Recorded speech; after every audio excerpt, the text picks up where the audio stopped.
saya malah dapat insight, oh ternyata begitu ya. CV saya, job description saya kasih, mereka bisa, ya ada 1-2 yang menonjol, dia bisa kasih masukan gitu. Ini nggak ada lagi pun di pasaran seperti ini gitu kan, it's too hard to find gitu kan. Atau mereka kasih masukan dari banyak sisi. Jadi sebenarnya kita butuh headhunter bener-bener sebagai partner kita gitu. Jadi bukan sekadar nggak gantiin manpower recruiter yang ada di internal. Sebenarnya enggak. Justru recruiter di internal itu bersaing sama headhunter, atau headhunter bersaing sama orang internal dan recruiter. Cepet-cepetan gitu kan. Nah, itu sih mungkin beberapanya kenapa kita tetap memanage beberapa headhunter.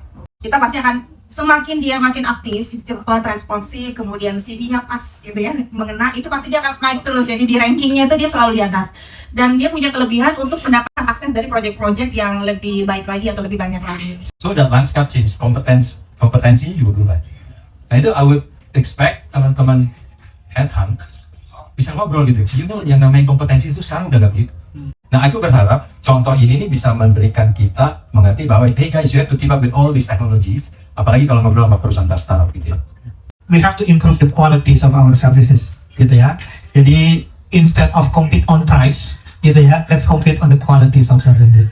Ya, that's salah satu goals kita juga di Apresi. Ya, how can we elevate the standards of recruitment excellence, terutama untuk member-membernya Apresi. Bahwa yang dibutuhkan adalah kita itu butuh rekan-rekan itu sebagai business partner. Kalau kita bicara business partnership, we need you to also provide us insight what's happening in the market and in the industry yang bisa jadi kita luput. Karena namanya perusahaan itu seringkali kita tuh juga punya our blind spot. Kita tahunya adalah kadang-kadang nih, even eksekutif levelnya tuh mikirinnya kok kompetitor. Padahal kita lupa bahwa certain job, certain roles itu diincernya tuh gak hanya di industri itu, bisa across industry. Kemudian ada satu lagi, itu relationship itu penting. Relations kayak kalau properti kan location ya. Kalau kita tuh memang relationship dengan multiple stakeholders. Dan relationship itu dipakai setidaknya gini. Misalnya tadi anak udah ngingetin, ayo dong approach itu untuk tanya ada job lain apa enggak. Kalau saya lebih ekstrim lagi gini.